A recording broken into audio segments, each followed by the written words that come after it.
Jésus-Christ TV, vous connaîtrez la vérité et la vérité vous affranchira. Frères et sœurs, voilà une femme qui, rien qu'en touchant les vêtements de Jésus-Christ, le Seigneur Jésus se rend compte qu'il sent qu'il y a une force qui est sortie. De quelle force il s'agit? Je vous assure que cette force, comparé à la bombe atomique n'est rien. La bombe atomique n'est vraiment... Je vais un peu comparer la force qui est sortie de Jésus ce jour-là avec la bombe atomique. Si on compare, la bombe atomique, c'est comme une bulle de savon. Vous savez, quand il y a un jeu là, des jouets qu'on achète aux enfants, ils soufflent et des bulles de savon en l'air. Voilà ce que c'est la bombe atomique par rapport à la force qui est sortie en Jésus ce jour-là. Nous, chrétiens, nous avons une force. Et si vous comprenez cela, et je vous encourage à comprendre, mais je ne vous encourage pas à être enflé d'orgueil. Non. Mais je vous encourage à comprendre qu'en Jésus-Christ, on a une force qui nous fait faire les choses pour les gens pensent, on dit, oh, Georges, tu es courageux. Non, ce n'est pas le courage. C'est parce que je suis conscient de la force que j'ai en Jésus-Christ. Seul en Christ, n'aie plus peur des sorciers de ton village. Frère en Christ, n'aie plus peur des gens, les sorciers vont faire ceci, vont faire cela. N'aie plus peur. Les démons sont plus conscients de la puissance que nous avons que nous-mêmes. Ils sont conscients. Je vous raconte encore cette histoire. Pour vous qui êtes nouveaux, et par rapport aux nouveaux, j'ai comme l'impression que dans les jours à venir, les invités seront défavorisés après ce qui s'est passé. Mais vous qui êtes nouveaux, je vous encourage à suivre ces paroles et envoyez-moi plutôt des invitations par WhatsApp et par email. Si vous êtes nouveau dans cette réunion, envoyez-moi une invitation pour dire que voilà, je me suis connecté pour la première fois, mon nom c'est tel, voilà mon WhatsApp, voilà pour que je vous enregistre. Je pense qu'il serait sage que les invitations soient envoyées seulement aux gens avec qui je suis connecté déjà, que je connais déjà. Et ça me fait mal, mais je pense que c'est des mesures de sécurité. Alors,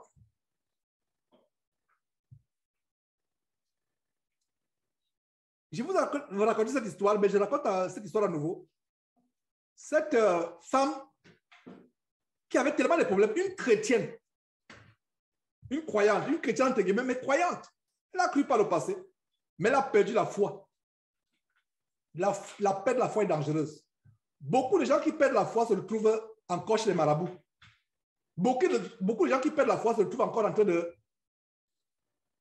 voler, de mentir pour pouvoir manger, de faire des mauvaises choses parce qu'ils ont manqué de foi. Alors voilà une femme qui avait la foi.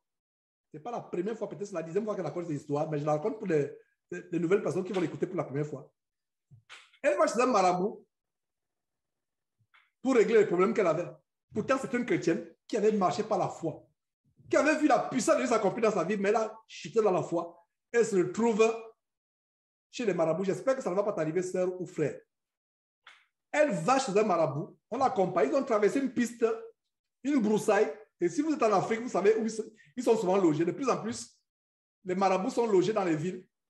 De plus en plus, ils sont logés dans les soi-disant églises, parce que c'est les anciens marabouts qui ouvrent les églises, se convertissent tout simplement en serviteurs de Christ, mais ils demeurent marabouts. Mais à l'époque, les marabouts, c'était, tu marches même, tu sors de la voiture, tu prends une piste, peut-être 2 kilomètres, tu vas dans la broussaille, c'est là où tu rencontres sa hutte. Alors, voilà cette femme donc qui fait ce chemin, ce trajet. Elle prend une route, la broussaille, elle se rend chez le marabout. Et à distance, des centaines de mètres, le marabout vient à sa rencontre lui dire que, madame, vous qui venez là, vous là, je sais que vous êtes venu pour me rencontrer. Ne vous approchez pas, vous allez détruire mes fétiches. Ne vous approchez pas. Si je vous en supplie, ne vous approchez pas.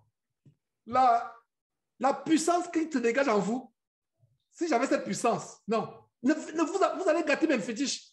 Afin que ce le marabout est en train de dire, vous allez faire fuir les démons qui me permettent de faire d'avoir ce gain-pain. Est-ce que vous comprenez ce qu'il vient de dire? Les marabouts et les faux pasteurs vampirés, comme je les appelle, opèrent avec les démons. Ça veut dire que si vous êtes un véritable chrétien rempli de la puissance du Saint-Esprit, vous êtes présent dans dans une cérémonie de Daniel Vindigny ou bien le disciple Béni-In ou bien Béni-In, ces démons de mensonges ne vont pas se manifester. La preuve en est que j'avais envoyé l'invitation demandé l'invitation à Béni-In, soit pour l'interviewer, soit pour assister à leur cirque. Ils ont répondu, nous sommes désolés. On ne peut pas vous accepter. Bon, j'ai compris que le diable, parce que je voulais aller soit l'interviewer dans son bureau, soit ici aux États-Unis, ici au Texas, à Dallas. Allez, j'ai envoyé l'invitation, ils ont décliné l'invitation. On s'est contenté tout simplement d'aller à Dallas, d'interviewer le frère Oli Anthony. C'est un Américain qui les a annoncés pendant plusieurs dizaines d'années. Et on s'est contenté de... Il a refusé, pourquoi? Parce que quand vous êtes un véritable chrétien, vous allez où les démons se manifestent, les démons ont peur. Donc ce marabout, je reviens sur ce marabout, qui a dit à cette sœur, il n'a pas dit sœur, il a dit, madame, s'il vous plaît, vous allez gaspiller mes fétiches. Ça veut dire que vous allez perturber, vous allez chasser les démons, parce que les marabouts opèrent par les démons. Comprenez cela. C'est une parenthèse que j'ouvre avant de terminer cet enseignement aujourd'hui véritablement. Ceux qui sont séduits par les marabouts, ils n'ont aucune puissance. C'est les démons. Un marabout opère quand il lit, soi-disant ta vie. Parce que toute personne qui n'est pas de nouveau a les esprits familiers autour d'elle, les esprits familiers. Donc, quand tu vis à distance, soit tu n'es pas encore converti, soit tu t'es converti et tu es tombé dans le péché comme cette femme. Retourne à ce qu'elle a vomi. Ces démons sont autour de toi. C'est eux qui communiquent, c'est un réseau. Alors, quand tu vas chez le marabout, comment le marabout sait? Regardez un peu ce marabout que j'ai dénoncé en direct. Alors qu'on suit cette vidéo, oh là là, il y a des choses qu'on a faites sur Jésus-Christ TV. Et par la grâce de Dieu, on a fait encore le plus grand par la grâce de Dieu, c'est la volonté de Dieu. Que j'ai exposé en direct. Je l'ai appelé, je me suis présenté comme quelqu'un qui veut la puissance des ténèbres. Et pour vous qui avez suivi la vidéo, qu'est-ce qu'il dit? Tu es où là? Tu es de quelle ville? Il détecte. Alors que sur son site, il a la prétention de te consulter à distance. Il n'a même pas besoin de savoir là où tu es pour dire là où tu es. Il ne manque pas. Parce qu'ils ont le pouvoir avec les démons. Mais comment se fait-il que je suis en conversation avec lui? Il me demande là où je suis. Pourquoi? Parce qu'avant de prendre le téléphone pour l'appeler, j'ai pris autorité sur la base de Matthieu chapitre 18, verset 18. J'ai lié tout esprit impur, des esprits de radar. Parce qu'il y a des démons là qui sont, c'est eux qui donnent des informations. Brouiller spirituellement leur radar, la télévision mystique. Le monsieur était perdu. Et si vous avez suivi, il commence à bégayer. Attends, il me dit, attends, tu dis que tu es d'où là? Tu es où? Pourtant, ils savent. Et je vous assure, si vous avez été par le passé en contact avec les marabouts, le marabout ne vous a jamais rencontré. Ce n'est pas les faux pasteurs aujourd'hui qui vont sur Facebook prendre vos histoires et quand vous le rencontrez, il vous dit ce que vous avez posté la veille en disant que vous êtes en train de planifier une opération en France dans 2 mois, n'est-ce pas? Tu dis aussi, oh pasteur, comment tu as su? Pourtant, il a été sur Facebook la veille. Je ne parle pas des soi-disant pasteurs de Facebook aujourd'hui qui vont sur Facebook, qui font des prophéties Facebook. Je vous parle des marabouts à l'époque. Il ne t'a jamais rencontré. Il te dit tout ce que tu as fait. Il te dit ce que tu as fait la veille. Vous ne vous connaissez pas. Cet homme qui a pris... Personne ne vous a mis en contact. Cet homme qui a vu ta pancarte quelque part. Tu es parti entrer, tu t'assois et tu dis tout. Comment il te dit tout? Tu as la réponse aujourd'hui, frère. Ne sois pas épaté. La réponse est qu'ils sont en contact avec des marabouts. C'est pour ça que ce marabout pouvait dire à cette sœur qui est tombée, ne t'approche pas. Vous allez détruire mes fétiches. Afin de te dire que vous allez chasser les démons. Quand les démons vont partir, ils ont peur. Je n'aurai plus de pouvoir, je n'aurai plus mon gagne-pain. Je vous ai raconté ce qui s'est passé au Cameroun. Une sœur, ma grande sœur, les de notre famille, ma grande sœur, même pas ma mère, qui consultait une femme, un marabout. J'ai confronté ma sœur de 4 heures du matin parce que dans la nuit, je n'avais pas le sommeil. Je me suis levé très tôt le matin, je suis parti courir à la porte, j'ai dit qu'il faut que nous parlions. Elle est venue s'asseoir, ma mère était encore vivante à l'époque. Elle s'est assise. Elle dit, ainsi par le Seigneur, voici ce qui se passe, voici ce que le Seigneur m'a montré. Tu fréquentes les marabouts. On a parlé de 4 heures du matin jusqu'à midi, on était trois dans la chambre. Jusqu'à même plus de midi. J'ai parlé pour qu'elle avoue. Elle a finalement avoué. Première victoire. Deuxième victoire, pour qu'elle me passe le numéro de cette femme. Je ne peux pas, j'ai peur. C'est une femme puissante, elle risque de me tuer. J'ai peur, je ne peux pas. Elle a fait peut-être 3-4 temps pour avouer qu'elle fait quand les marabouts. Quand elle a finalement avoué, deuxième bagarre, non, Georges, je ne peux pas te donner. Ma grande sœur, il y a les cas peut-être de 11 ans. Donc nous avons le respect pour elle. C'est elle est née de notre famille. Mais quand il s'agit de la parole de Dieu, il n'y a plus question que grande sœur. Non, c'est la parole. Je l'ai confrontée. Donc, deuxième victoire, elle m'a finalement donné le numéro de téléphone de la femme. J'ai appelé la femme. Je lui suis tel. Je suis le petit frère de tel. Ainsi parle le Seigneur. Ma grande sœur a amené ma famille, mes enfants et ma femme. Je vais dire le nom, mon nom, le nom de ma famille, le nom chez toi. Je te demande de te repentir parce que ces démons par lesquels tu travailles sont anéantis au nom de Jésus-Christ. Nous sommes au téléphone. Après qu'elle ait pu, après des heures d'insistance de cette femme, je l'ai appelée, une Camerounaise, un marabout, soi-disant célèbre et terrifiant dans la région. Et elle a les moyens pour se payer elle avait les moyens à l'époque pour se payer n'importe quel, le plus grand marabout du Cameroun. Donc, une femme soi-disant terrifiante, je l'ai appelée, je lui ai dit que, ainsi parle le Seigneur, je détruis au nom de Jésus-Christ les fétiches par lesquels tu as voulu détruire cette famille. Je détruis tous ces démons. Je les lis au nom de Jésus-Christ. La femme a commencé à trembler. C'est ce qui a amené ma soeur à ne plus croire au marabout.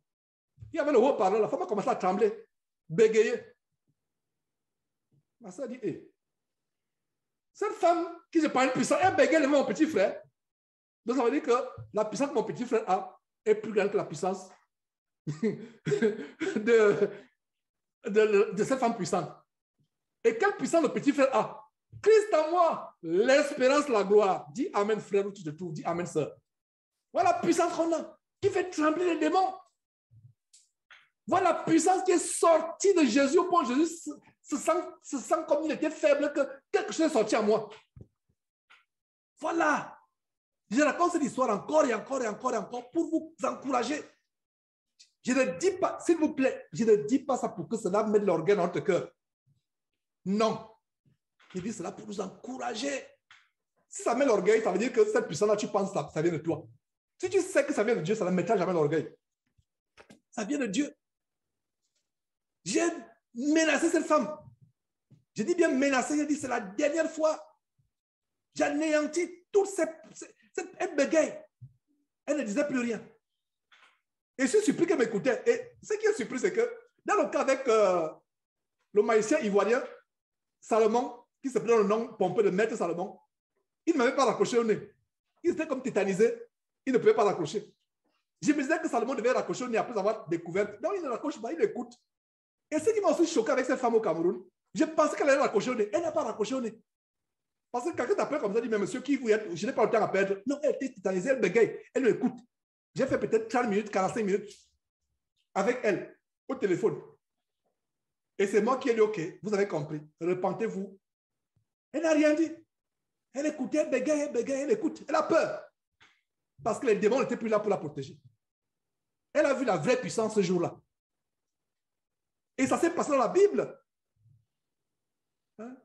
Regardez Elimas Bar Jésus, qui faisait des miracles, qui épatait les gens.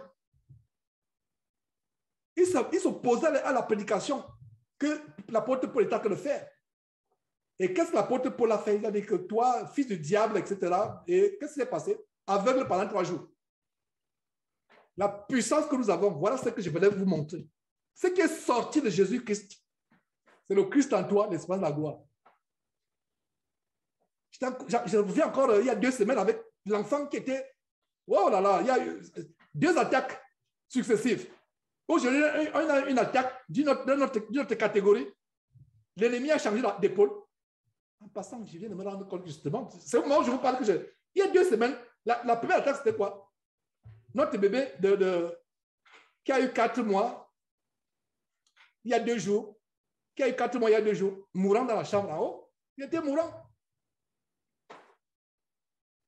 Je suis monté. L'enfant était presque mourant. J'ai chassé l'esprit de mort, je suis redescendu. Je suis redescendu continue l'enseignement comme de rien n'était. Cet enfant n'a jamais été aussi vivace. Il était pourtant agité, mais il est devenu encore 2 fois, 3 fois plus agité après cette délivrance. C'est la puissance que nous avons, c'est pour vous encourager. Je ne dis pas ça pour être inondé de coups de fil. Oh, Georges, prie aussi pour moi. Non, d'ailleurs, si tu commences, je vais se manifester. Tu pries. J'étais bien pourtant dit que si tu crois seulement. Cette femme a appelé qui? Cette femme de Marc chapitre 5 a appelé qui pour dire que prie pour moi? Non, elle-même, elle a entendu. Donc, ça veut dire que quand tu as la foi, à un moment même, tu n'auras plus. Est-ce que c'est mauvais d'appeler les gens? Ne me comprenez pas mal. Ce n'est pas mauvais d'appeler un frère, mais quand tu appelles un frère, sache que le frère ne priera pas pour toi. Je l'ai dit au début. Le frère priera avec toi. Est-ce que vous comprenez? Le frère ne croira pas pour toi. Le frère va croire avec toi. Bien des fois, on veut dépendre des frères. On veut dépendre des sœurs. Non. Tu pries avec une sœur, avec un frère. Il prie avec toi. Il ne prie pas pour toi. Il croit avec toi. Il ne croit pas pour toi. Et voilà la puissance que nous avons. Et je viens de me rendre compte que justement, après 2 semaines en pleine réunion, le diable veut frapper. 2 semaines, c'était notre dernier-né, que nous aimons beaucoup comme tous nos enfants d'ailleurs. Dieu sait comment nous l'aimons. Comme nos enfants, on ne fait pas de discrimination. Mais les bébés, souvent, ont un privilège parce que chacun a eu son tour. Chacun était bébé, vous voyez, vous comprenez, parents, n'est-ce pas? Mais nous devons aimer nos enfants. Il n'y a pas de discrimination. Nous les aimons pareillement. Mais ça devait être une grande affliction. Grande affliction. Et qu'est-ce qui s'est passé? L'enfant est allongé. Et à un moment, je me demande comment les sorciers, les démons, un enfant qui est allongé seul, ou qui est allongé dans sa chambre, ou peu importe où il est, vous attaquez un bébé comme cela, mais c'est grave. Et l'autorité, nous avons exercé l'autorité. Et je dis cela pour vous encourager. Je ne dis pas ça pour que l'attention soit maintenant sur moi, Georges. Non. Il n'y a pas de différence entre moi, votre frère Georges et vous. Il n'y a pas de différence. Il n'y a pas. Ça veut dire que si vous mettez en pratique ces choses que j'enseigne plus que moi, vous serez plus que moi dans la foi. Malgré le fait que moi, je peux les enseigner. Donc, j'espère que ça vous encourage. J'espère que vraiment vous comprenez très bien l'infinie grandeur de la parole de Dieu. Et donc voilà mes frères, j'espère que vous avez été encouragés. Finissons.